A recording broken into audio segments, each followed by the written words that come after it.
Hey guys, it's Wyld Bells. Welcome to another edition of Starting Out Solitary. This week we are talking about herbal remedies that we use. So buckle up, it's gonna be an interesting ride.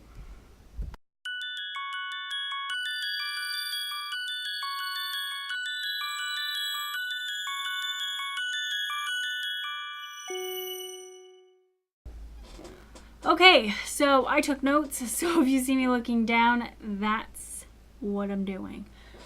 Disclaimer about herbal remedies, because I am going to go into some of the plants we use, because this is one of my favorite subjects as far as herbal medicine, alternative medicine. In fact, I went to school for it before it got too expensive.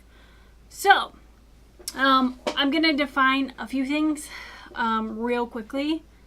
We're going to do a disclaimer, and then I'll go through some of the things we use them for. So there are different types of ways that you can use herbal remedies. There is tinctures, which is a highly concentrated herbal spirit, in my case usually vodka, mixture, and that mixture is usually 1 to 5.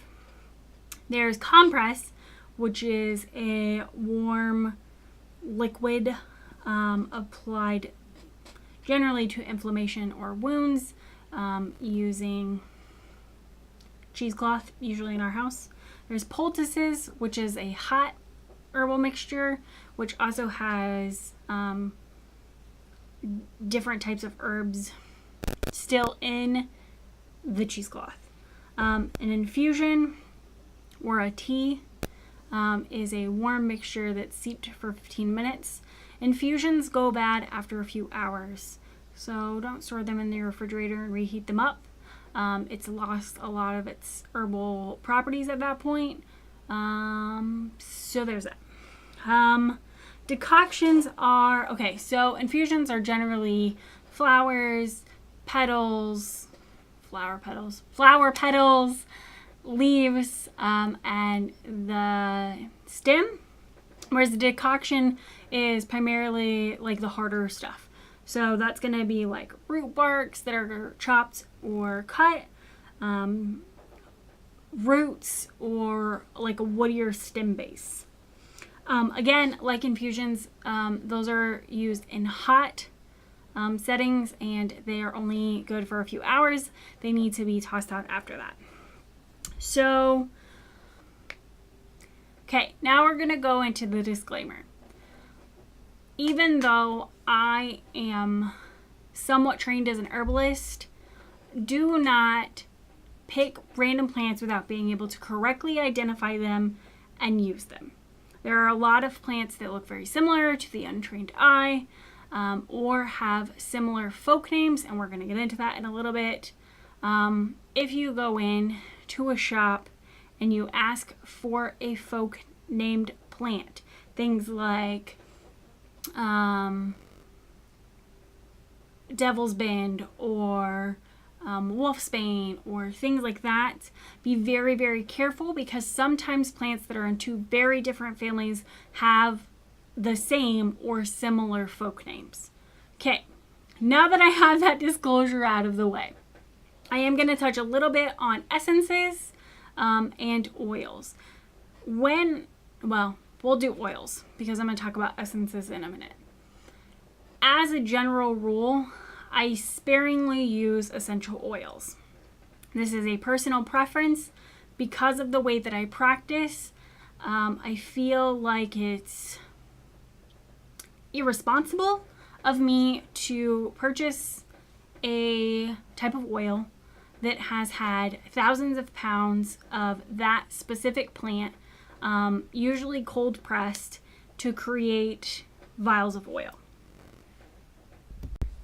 However, oils that I already had from when I was actively using oils, I will use until I'm out of them. Or if it is a plant that is hard to get because of where I live, that I can't harvest or have harvested and sent to me in dried or wet formulas, I will probably buy essential oils. So I do have oils.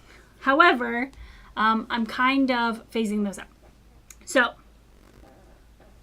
let's talk about some of the things that I use different herbs for.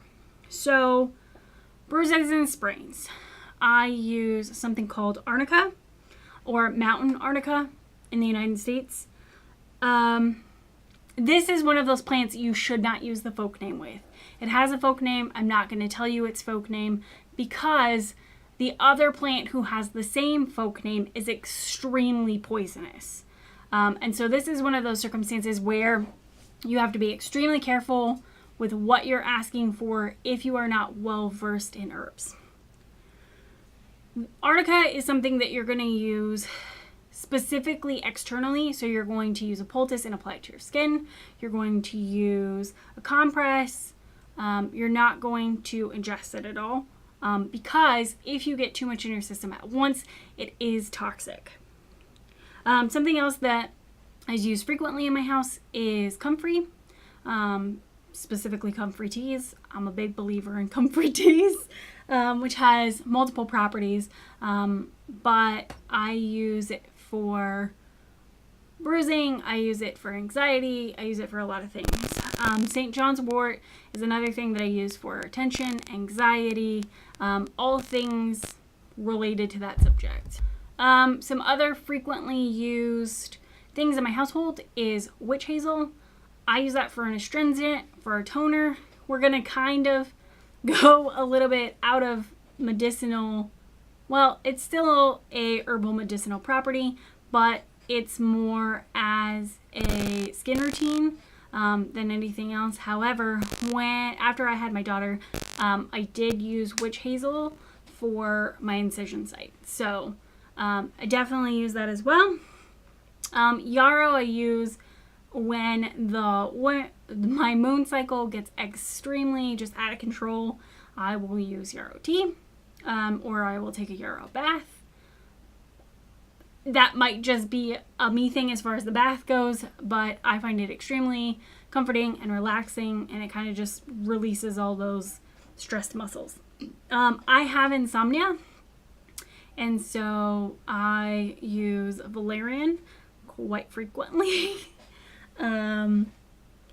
So the other thing that happens frequently is the flu happens around my house a lot. Now, I will say that some of the oils that I still have that are essentials, we use for flu. And we put them on pressure points, on the wrists, on the chest, and on the soles of your feet.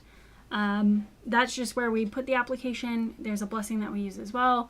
That's not really natural remedies, but still. So the things for that are eucalyptus, peppermint, lemon verbena, sandalwood, tea tree, lemon in general. Now be careful with lemon because some people have the opposite effect with lemon, and it's too much for them. Okay, now we're going to jump into migraines a little bit. Migraines, headaches, everybody in my family has them. Some of the go-tos for us for that is feverfew.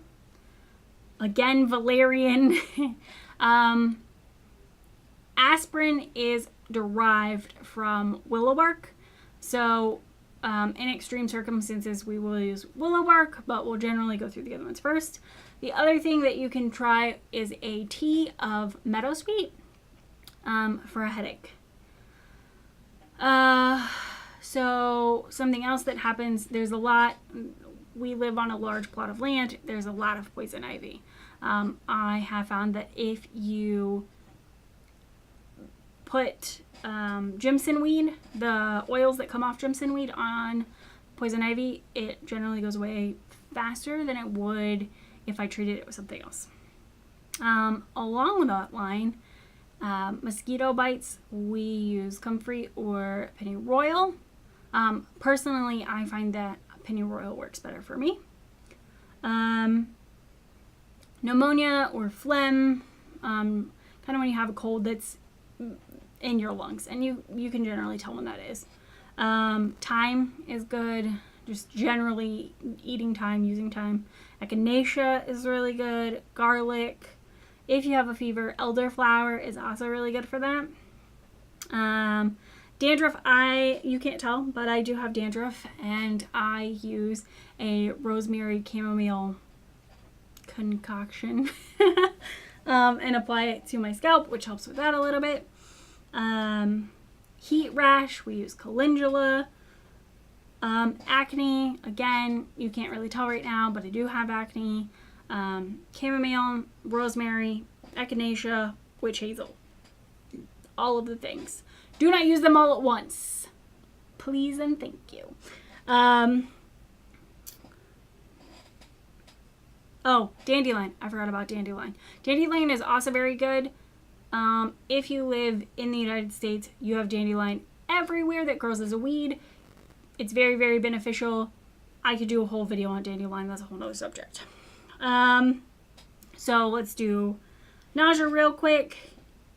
Burns. And then I'll stop because I'm already at 10 minutes. So nausea is ginger everything, ginger candy, ginger desserts, you name it. I'll put ginger in it. Stomach aches, I usually use slippery elm or chamomile. I find chamomile with honey tea is amazing for this. I cannot tell you how many times I've had a stomach ache and I'm not really sick. And after drinking chamomile and honey tea, I am back to 110%. So burns. This is really, really common, and I think people forget about this. Aloe vera. For the sake of goodness, please put an aloe vera plant in your kitchen, water it.